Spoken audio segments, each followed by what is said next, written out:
औज़ुबिल्लाहिमिनश्शैतानिर्रजीम बिस्मिल्लाहिर्रहमानिर्रहीम। अस्सलाम वालेकुम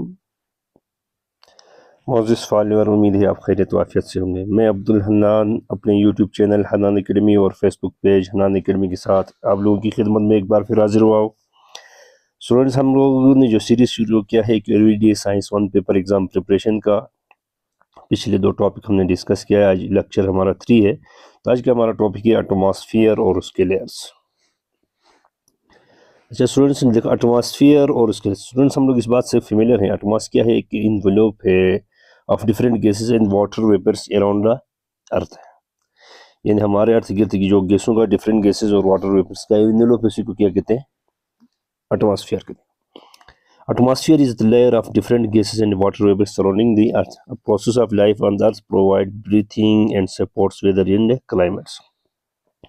स्टूडेंट्स, हम लोग बात करेंगे एटमॉस्फेयर की कंपोजिशन की। तो इसकी बुनियादी तौर पर जो कंपोजिशन है, सबसे ज़्यादा जो है वो हमारे पास नाइट्रोजन गैस है, उसके बाद ऑक्सीजन है, उसके बाद कार्बन डाइऑक्साइड और दूसरे गैसेस भी हैं।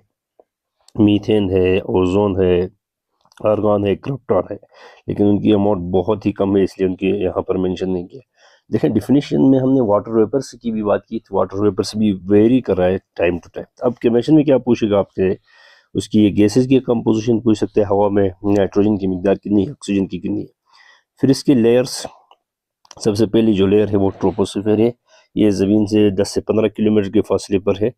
इसका जो टेम्परेचर है वो 15 से -55। फिर स्ट्रेटोस्फीयर है। स्ट्रेटोस्फीयर जो है वो altitude 50 kilometre above from earth surface है, जिसके अंदर आपका ओजोन लेयर मौजूद है। फिर मेसोस्फीयर है, middle layer of the earth भी कहती है, 80 किलोमीटर अबव फ्रॉम सरफेस है। ये इसका टेम्परेचर 90 से -90 डिग्री सेंटीग्रेड।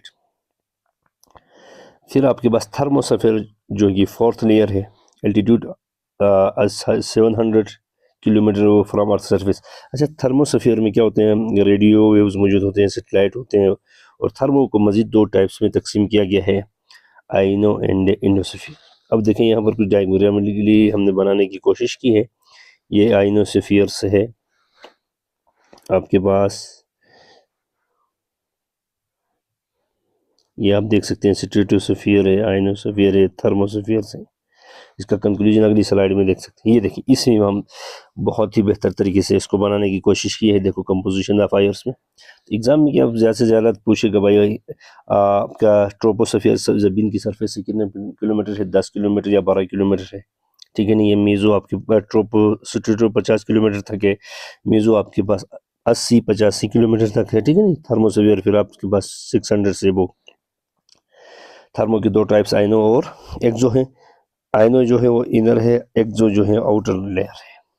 यहाँ पर भी नाइट्रोजन की अमाउंट्स दी गई है, तो यहाँ पर भी एटमॉस्फेयर को डिफाइन करने की कोशिश की गई है। तो आप लोग यहाँ से उनकी तैयारी करना है। उम्मीद है आपको चीज़ें समझ आ जाएंगी। तो इसी का अच्छा, अब यहाँ पर कुछ चीज़ें देखते हैं। देखो वेरिएबल जो गैसेस हैं, कार्बन डाइऑक्साइड गैस है, वाटर वेपर से, ओजोन गैस है, मीथेन गैस है, आर्गन गैस है, क्रिप्टॉन गैस है, जीनॉन गैस है, नियॉन गैस है, ठीक है। नहीं है। फिर हम लोग ये बात करेंगे ओजोन की। ओजोन लेयर का फंक्शन क्या है?